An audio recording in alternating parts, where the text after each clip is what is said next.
Kingdom Come Deliverance 2 has a staggering amount of systems and mechanics, and the interaction between all these many systems make up the core strength of the game. With its equally enormous depth and length, it's safe to say this success is warranted. And while the game can be over-designed at points, looking at you Saviour Schnapps, one of the features in particular stood out to me as being oddly inconspicuous from an equally deep and lengthy RPG, the reputation system. Like everything in Kingdom Come 2, the reputation system has a staggering amount of intricacy to it, going so far beyond the standard faction reputation as seen in many Obsidian and Bethesda titles. Instead, it functions like a mixture between the Bethesda style and the Red Dead Redemption 2 bounty system, where not only do you have a changing relationship with different factions, but each individual town and location also has a reputation number tied to it, which can end up creating areas of the map that you should avoid at all costs. Because combat is a much more complex beast than Red Dead, and unlike the story fights, these battles are unscripted and can quickly spiral beyond what the player is capable of managing. What's more, your reputation isn't stagnant to one location, as your social status can spread to neighbouring villages and eventually infect the whole map, making it in your best interest to behave. What's even more unbelievable is that your reputation within these locations is also separated by social class, as the game individually tracks how nobles, guards, and peasants interact with you. What's more is that the consequences for low reputation can carry much more burden than the standard constant guard harassment and egregious prices from merchants.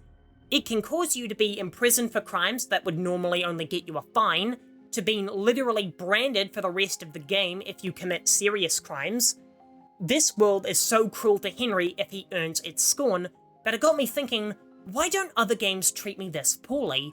Sure, there are plenty of open-world RPGs where you're the underdog and everyone looks down on you, but those are from a narrative perspective because of who my character is, not from the actions I committed while controlling them.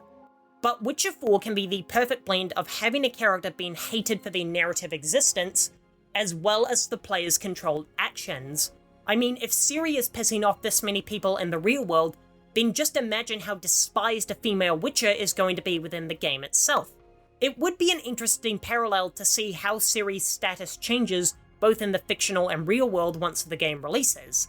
But with the people of the game world actually being able to be convinced she's a good person, having a reputation system like Kingdom Come would fit together so well.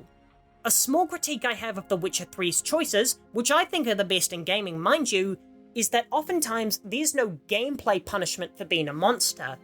You can lie to people about the contract you did for them and leave them in despair, whilst taking their coin, and your only punishment is you the player feeling bad for it. But with the stigma against witches as money-grubbing thugs being widespread and often accurate, it would make sense for perpetuating that stereotype to lead to negative game consequences.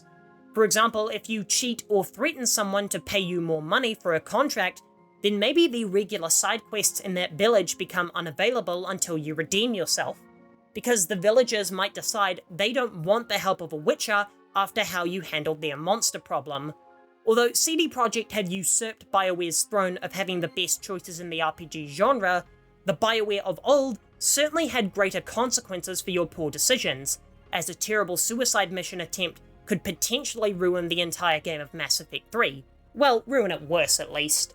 If Witcher 4 is going to be the beginning of a new Witcher saga, then it can't just be The Witcher 3, but bigger. That's the exact mindset that led Bethesda to where it is today. And while Kingdom Come 2 has a few too many systems in it, which is the primary reason for much of the jank, Witcher 4 adopting this impressively immersive reputation system is a perfect fit for a world that already hates you.